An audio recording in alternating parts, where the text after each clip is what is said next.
Islam tidak mengajarkan kepada umatnya untuk memandang rendah kepada anjing, untuk memandang jijik kepada anjing ataupun memandang hina kepada anjing. Tetapi Islam adalah agama yang membawa rahmat kepada seluruh umat. Agama yang membawa kesejahteraan, memberikan keselamatan dan juga kesejahteraan.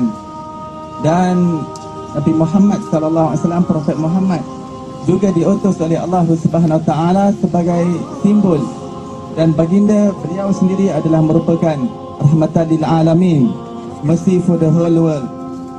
Jadi of course Nabi Muhammad sallallahu alaihi wasallam mengajarkan kita untuk berkasih sayang dengan semua makhluk Allah Subhanahu wa taala. Suatu ketika dalam peristiwa the conquer of Mekah, Fatah Mekah, Nabi Muhammad sallallahu alaihi wasallam masuk dengan batalion askar, dengan angkatan yang besar daripada askar masuk ke dalam kota Mekah.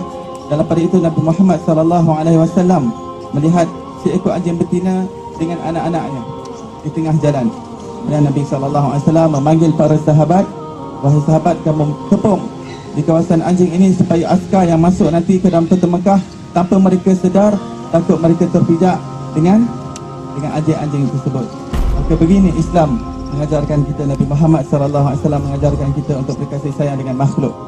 Namun dalam kita berkasih sayang dengan makhluk, terutama fokus kita pada hari ini adalah anjing, ada juga hukum hakam dan peraturan yang perlu kita patuhi. Kasih sayang, tunjukkan kasih sayang ada sesuatu yang lain, dan ada sesuatu aspek yang lain yang perlu kita lihat kepada hukum hakam yang telah ditetapkan di dalam Islam. Jadi oleh kerana dalam negara kita, negara Malaysia adalah yang bermazhab Syafi'i, dan mazhab Syafi'i telah jelas menyatakan bahawa anjing itu air liurnya dan juga bulunya adalah najis. Tetapi di sini saya perlu tekankan bahawa walaupun di dalam mazhab Syafi'i kita ianya adalah najis, ianya adalah orang kata najis mughallazah, najis yang berat, tetapi haram bagi kita untuk melihat kepada anjing itu dengan pandangan yang hina. Di sini yang saya ingin tekankan, di sini saya ingin stres.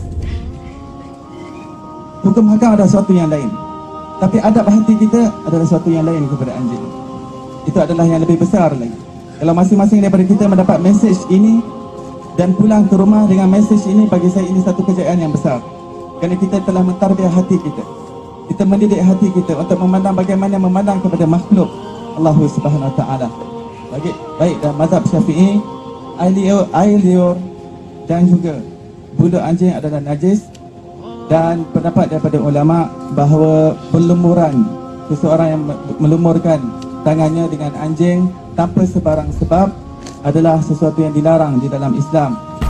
Jika tanpa sebab yang memerlukan, yang menyebabkan, jika dia perlu untuk memegang anjing kerana dia merawat, ataupun dia ingin menyelamatkan, ataupun dia ada sebarang keperluan untuk memegang, maka tidak ada masalah di dalam mazhab Syafi'i. Tetapi untuk memegangnya secara suka-suka ataupun memegangnya tanpa sebab, maka ianya adalah sesuatu yang dilarang.